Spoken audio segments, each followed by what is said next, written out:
But it is fair and safe to say that it's not strange or weird to say that for hundreds of years, the church embraced a supernatural understanding that angels did interact on a marital level, procreating these giants. Sometimes people say what you guys are presenting is a new view, specifically the sons of God in Genesis chapter 6, but also the divine council. But we'll start with the sons of God in Genesis 6. Historically, people are saying this is a new view and it should be rejected. So I'm going to hand it over to you, my friend, and talk to us about the history, and specifically in church history, of Genesis 6. Yeah, I think we probably mentioned this before, John, when we talked about the giants, but I thought it would be good to maybe do a little bit more specific work on it. Yeah. Just because of what you just said, people think that this is a new view, or this Johnny come lately. This is something that people haven't always believed or whatever. And they're just ignorant of history. I mean, there's no other way to say it than that. And I don't remember if we brought up Yap Dodin's dissertation. He's a Reformed scholar that's over in Europe. He did his dissertation on kind of the historical theology of Genesis 6:1-4, and basically took every single known text from both the Jews and the church, going from, the earliest that we have, probably 3rd, 4th century BC, going all the way into the Middle Ages. And you can see a very clear shift in the history of the interpretation of this text in both of those groups. Now, they did not happen at the same time. With the Jews, the change was earlier. It happened sometime in the 2nd century. With the Christians, it really happened probably at the turn of the 5th century, between the 4th and 5th century. So a couple hundred years later. And he actually has a paper that talks about how the whole Sethite view kind of came. Where did it come from? When did it come into existence? And he traces it back to Syria sometime in probably the 3rd or 4th century. But at any rate, I wanted to just give names of church fathers and then of Jewish sources that I put into an appendix in the 10th anniversary edition of Giants that a lot of people found really helpful. And you were saying before we started the broadcast here that you had never heard any of these quotes before. And really, it's pretty mind-blowing when you sit down and read them all. In some ways, this is kind of worth the price of the book to me, just to have these at your fingertips.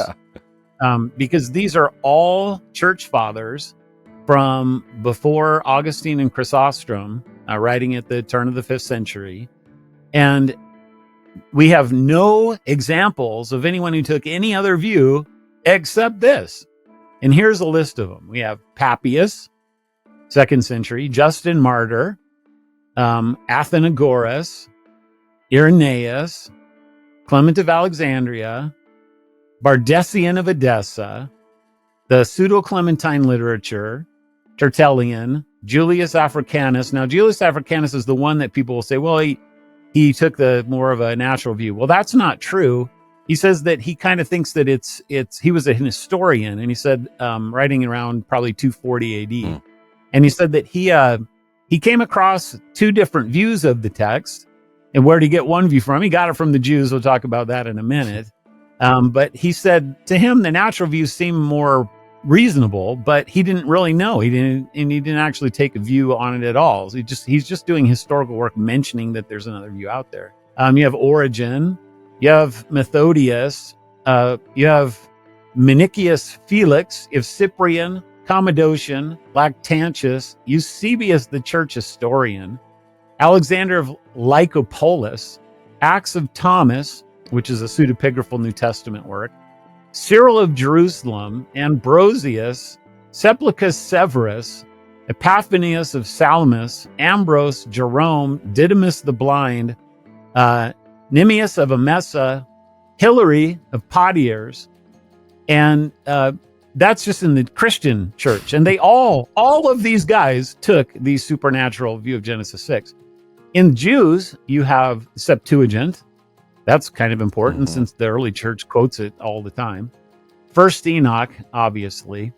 You have Jubilees, the Testament of Reuben, the Testament of Naphtali, Sirach, Third Maccabees, the Damascus document in the Dead Sea Scrolls, the Genesis Apocrypha in the Dead Sea Scrolls.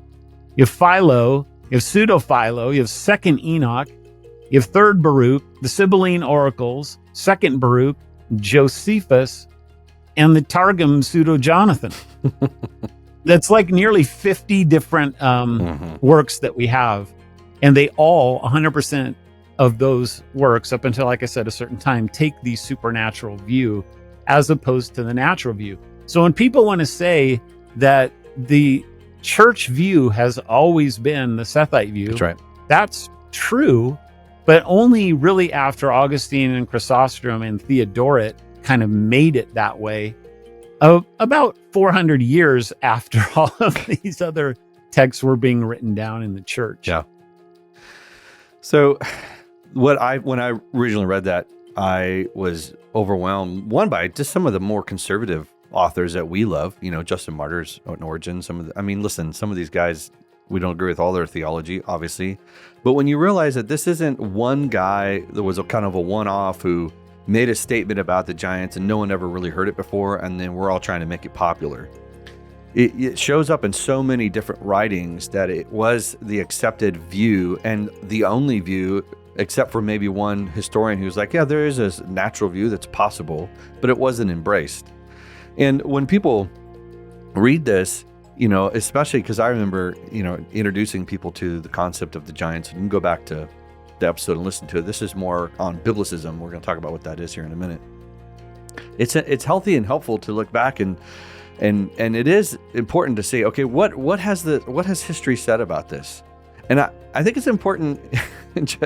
You and I, Doug, were kind of laughing about how at times our fellow brothers who we love, they kind of get stuck in a certain period of time, and they only go back to about the 16th or 15th century before, like, well, if it's addressed there, I don't need to look any farther. I think I'm good. And there's a danger in that what has all of church history had to say? And ultimately, you and I would agree, church history is not the authority. It should not be the final authority. Our confession always says that the Bible is the final authority.